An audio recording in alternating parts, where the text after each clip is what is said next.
You're listening to the Magnetic Boss Podcast, a place for spiritual entrepreneurs and visionary women.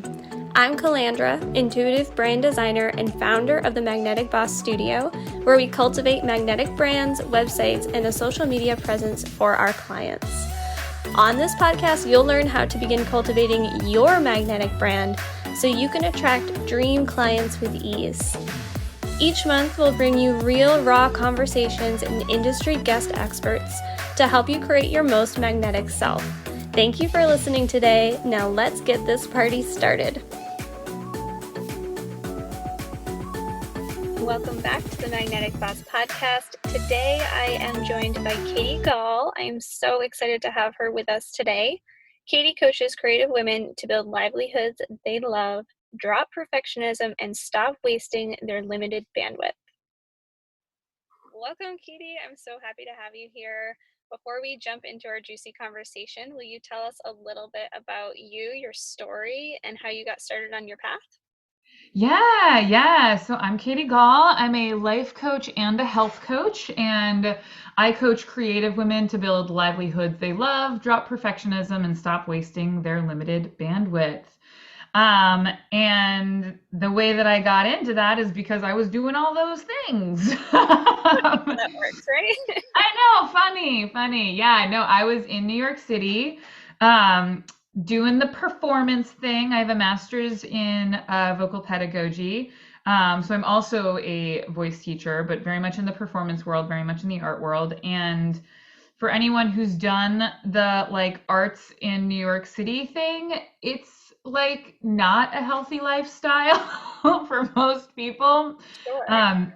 Yeah, especially when you're younger. And so I was doing, I was in my early 20s doing the partying thing. At one point I decided I wanted to lose some weight, and so I started doing that. And I predominantly did that by drinking black coffee with a ton of Splenda, having a couple carrots a day, and then drowning my sorrows in wine at night. So that was fun.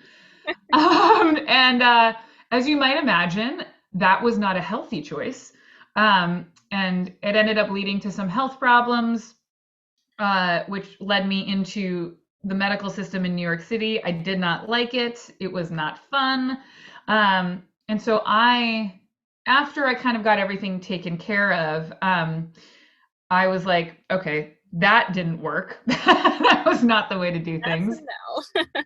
Yeah, that is not the way to do things. And so I started working with my own health coach, and just became really interested in the holistic health side of things.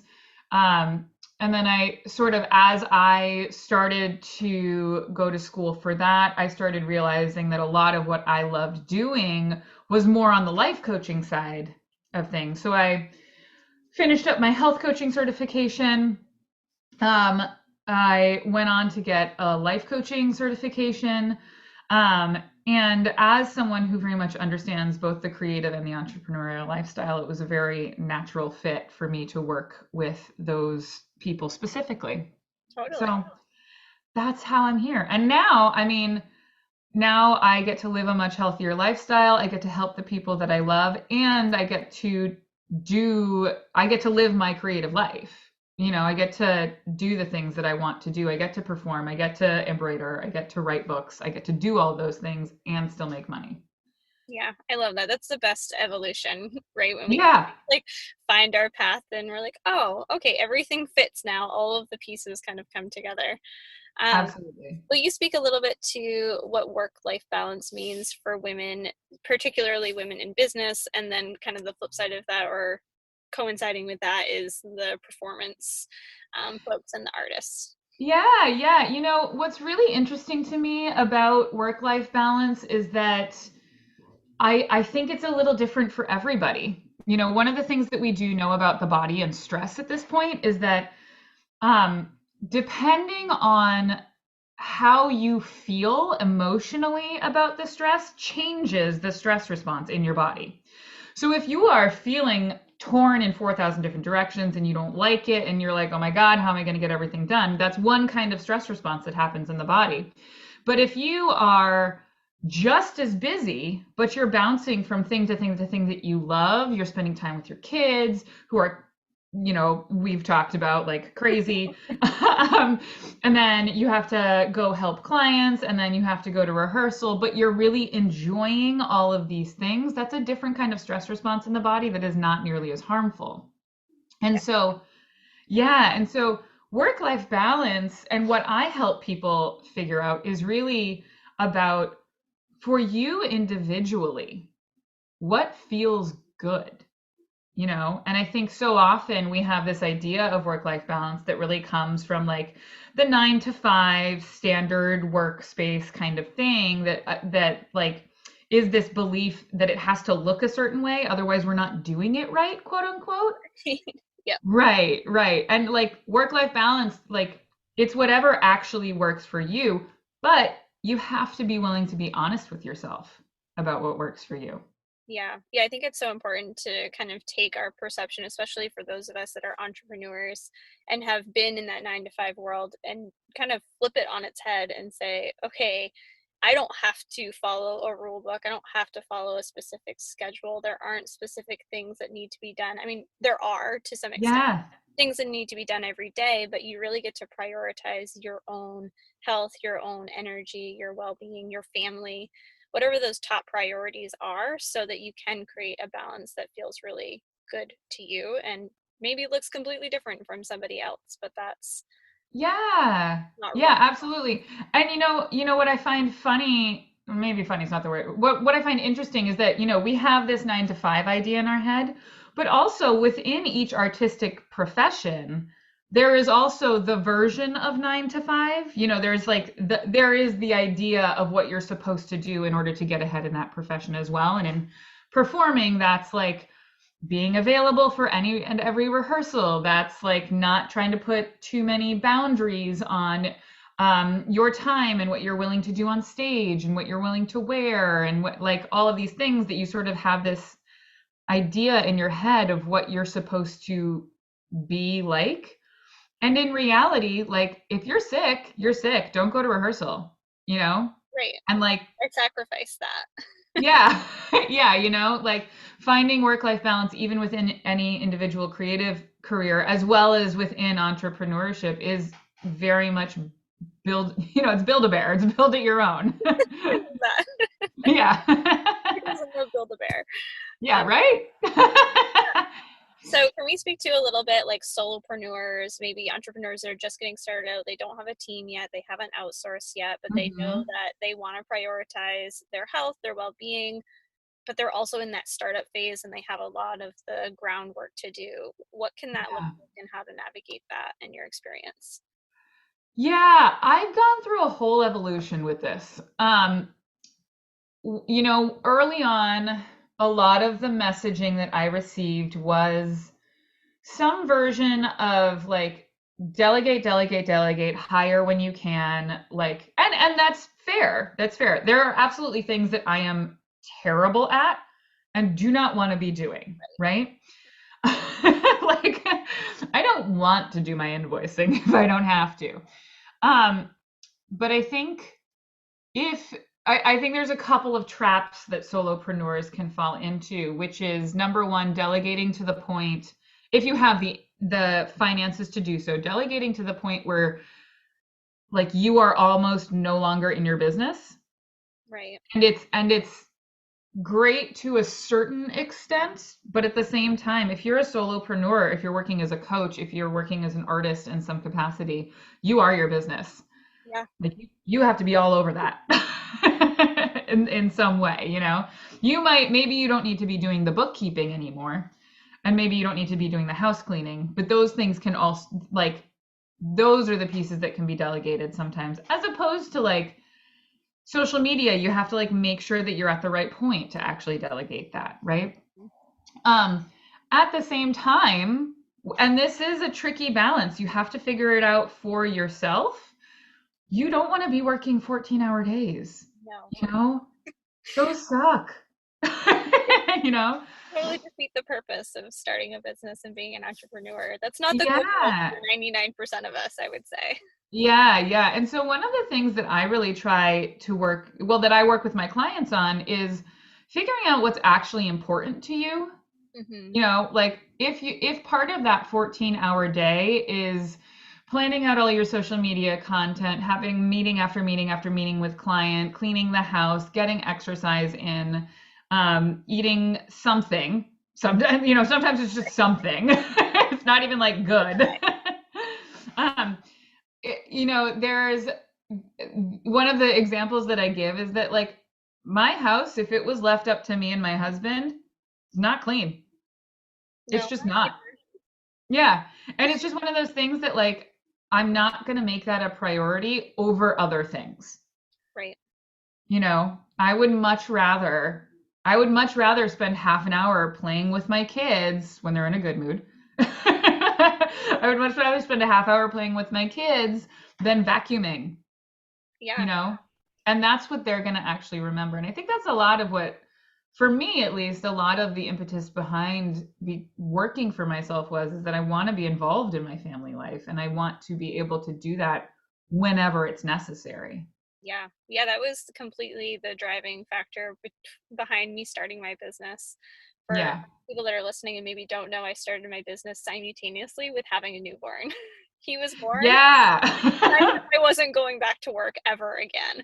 And that meant sacrificing a lot of things, like having a sink full of dirty dishes became the new norm. Not folding Yep. laundry became the new norm. And although there was a bit of a level of comfort that had to come with that, it took some time to be okay with that.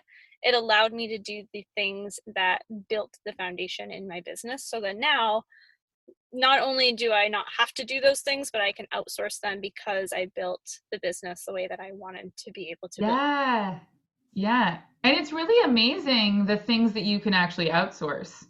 Like Yes. people forget a lot of the time that like, okay, you want your house clean? You don't have to do that. You can ask That somebody doesn't have to to be do you. that. You know?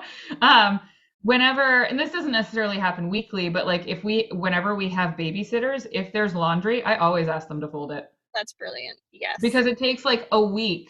Like so like, we used to do like laundry. It was like one day a week and then it was done and then the next week you do it again. And now it's just this constant cycle. It's just we're always doing laundry. It's just always happening. Avoid it when you have children. I just don't Yeah. know. I don't know how else you would do it. Yeah. No, it's like it's not like it's ever done. It's just that more appears at I all told her they have all the times. dishes. Like Yeah. the next house Yeah. guy is going to have a dishwasher. I can guarantee you that. Oh, you don't have a dishwasher? Yes. Oh, yeah. So it's like those little things. One of the things I started doing during the pandemic was grocery pickup because I didn't want to have to bring my kiddo into the grocery store and walk Uh-huh. around and grab all the things and unload it from the cart and then load it into the trunk and then load it back into the house. Yeah, I Grocery, feel this. it's totally worth the $5 pickup charge or whatever it is. Uh-huh. Yeah. Yeah. Absolutely. Absolutely. Yeah, no, we did that a couple of times during the pandemic as well. Yeah, and it was great. Yeah. And I think for entrepreneurs, we have all of these things in our mind of to-do list items and things that need to get done. And because we are ambitious people and we like to get things done, we can kind of, and you speak to this a lot, step into that kind of like superwoman role of I can do all of the things. But Yeah. just because you can do all of the things doesn't mean you need to or should. And Right, right. so many. Yeah, and usually what goes along with that superwoman mentality is it needs to be done to a certain level as Mhm. well. Like there's a perfectionistic little gremlin in your brain about it as well. And one of the things that I have very much started embracing in my business and help others do as well is like figure out what the minimum enoughness level is. Mhm. Like if you want to get a newsletter out weekly, that's great. That's a great way of communicating with your audience. Like that's fantastic. You don't need to have it fully branded. You don't need to have picked your color palette. You need words Words. that say something. You need email addresses, and you need to be able to press send. Like that's that's kind of it. you know? You don't necessarily, like things like I use MailChimp or like MailChimp, Constant Contact, all these platforms, they're great. They do help in certain ways, but like if you're just starting, you need words and you need people, Yes. and that's it. Yeah, I think that being able to differentiate the bare minimum of what is going to move the needle forward versus all of the bells and whistles and the things that we see Yeah. people doing, Hmm. allowing yourself to kind of step back and say, okay, what is the priority? What is going to be the most helpful for my business or for my personal life? And then how Hmm. can we kind of like layer that and compile that over time? It doesn't have to be an overnight. All of a sudden you have 10 social media platforms and a daily newsletter. Yeah, no, no, don't do that. No, definitely not. Something that you Yeah. talk about is the feminine path and to success versus the masculine path to success. What is your take on that? And can you share a little bit more about what that means? Yeah, yeah. I view it, I as a person, I feel very much like balanced between masculine and feminine. Like there are times when I am go, go, go, go, go, produce, produce, produce, and that's a very masculine feel to me. That's very much like the 9 to 5, going to work, getting things done mentality. Yep. And what I have found, and I am certainly not the first one to have discovered this, is that if I'm in a period of that go, go, go, there will always be an opposing period of, okay, back right out and then like stop Yep. and rest and reflect. Um, and I think it's, where did I first hear? Ooh, where did I first hear about this? I think I first heard about this in Northrop, Kate Northrop's book. Oh, yep. I think I can't remember what it's called right now, which is great. She talks about the female cycle versus the male cycle. And the female cycle, as we might have all guessed, is a month long. You Yep. know, it tends to be based on the moon / our own periods and menstrual cycles. And so we do have these periods of go, go, go, go, go, and then rest, rest, rest, rest, rest. Yep. The male cycle is 24 hours, Yeah. right? It Such resets every freaking day. It resets every freaking day, which means that 9 to 5 mentality, that constantly producing mentality, works for them, or at least it works better for them a lot of the time.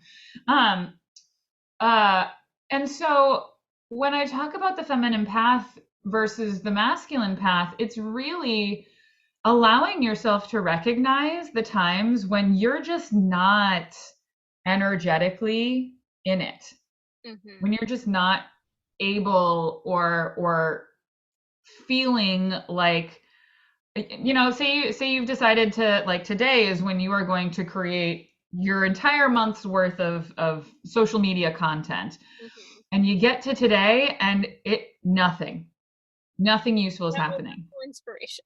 No inspiration, you have no interest in doing that thing.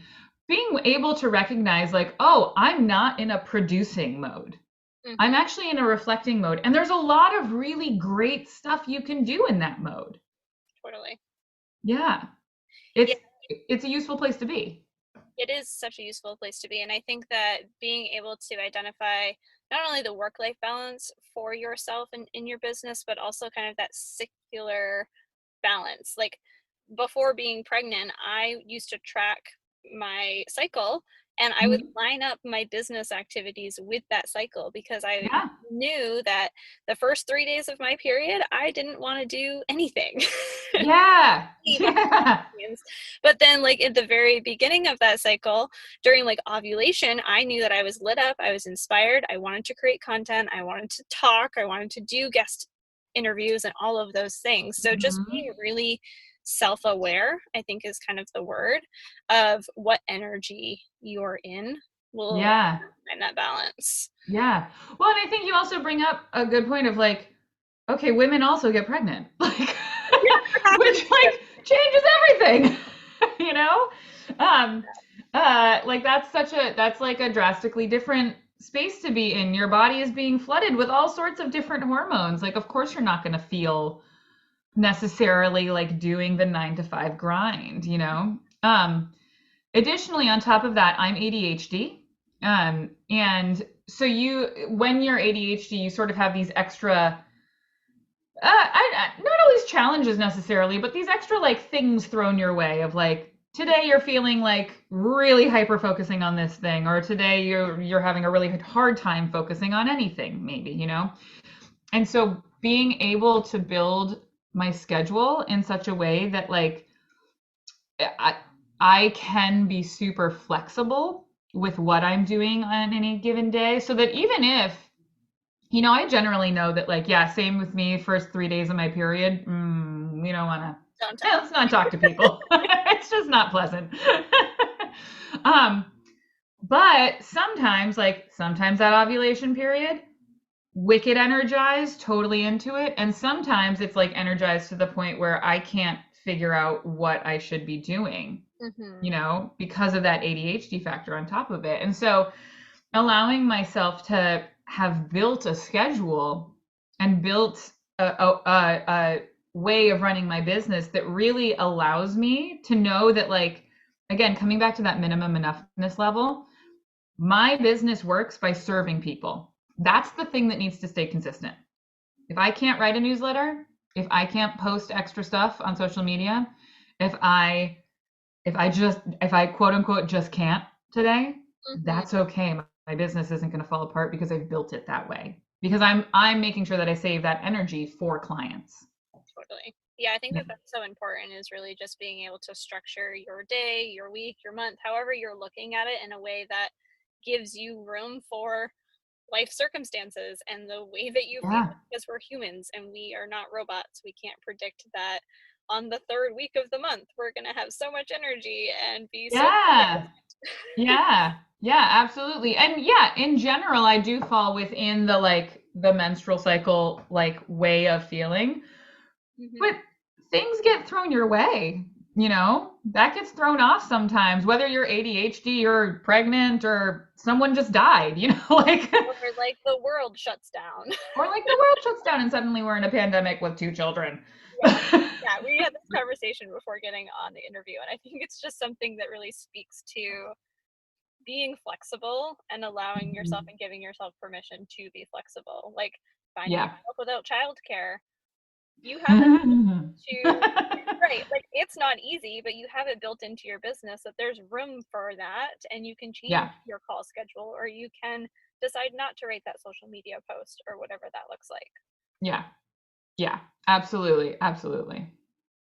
Amazing. Well, I think that the biggest takeaway here, and I'd love to hear kind of your one last tip for people, is that when it comes to work-life balance and when it comes to building a business or being a performer or being an artist, there is no rule book.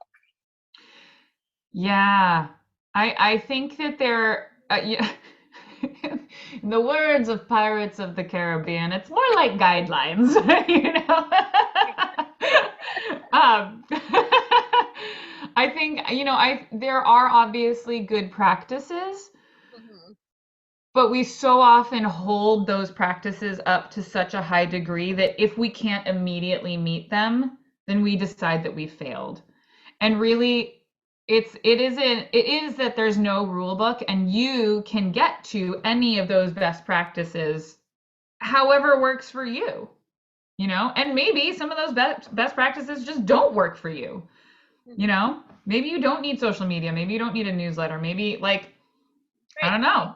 You know, there are so many different ways that you can build a creative entrepreneurial lifestyle that have nothing to do with following someone else's pre-built path.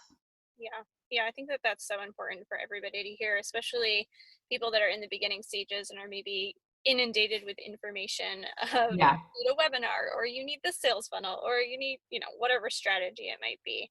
Hmm. Yeah, so Yeah. valuable. To that point, actually, another a woman that I follow, she just she just posted. She like millions in revenue in her business at this point. And she just posted recently, she's like, I've never done a webinar and I've never been to a webinar. I have no interest in doing webinars. And I was like, what? How? I don't understand. And it's just one of those things that like, oh, I didn't think to consider that you don't have to do a webinar. Right. And you can still be highly successful. Create these stories of the expectations and things are supposed to work. Yeah. Amazing. Break the rules. Exactly. That's my life motto. I know, right? Same. Awesome. Well, will you tell everyone where they can find you, how they can get connected with you? I feel like we could continue this conversation all day, but I know that you support people with this. So if anybody is feeling like they need that work-life balance and they're really ready to step into their own ideal life. So you can find me at www.keepingitrealkatie.com, which is a lovely website that Calandra built for me. So that's my website. I'm also on Instagram at Keeping It Real Katie, on Facebook at Keeping It Real with Katie Gall. Those are kind of my main platforms. And you can shoot me an email, you can message me, you can hit me up however you want. And I will respond. And I would love to chat with anyone who is, having this struggle, because you're not alone. Totally not alone. I think we all at some point in time deal with this. And absolutely. Amazing. Absolutely. I'll put all of those links in the show notes. And I just want to thank you, Katie, for coming on. This was such a fun conversation. Yeah, thank you for having me. If you enjoyed this episode, subscribe wherever you are listening so you don't miss a thing. Your iTunes reviews help the show impact more magnetic bosses just like you. If you leave a review or listen to this episode, share the episode on Instagram and tag at calandra.martin on Instagram so I can thank you personally. If you're craving community and connection with like-minded entrepreneurs, join us inside the Magnetic Boss Collective on Facebook, where you can build relationships and share your business too. Until next time, Magnetic Boss.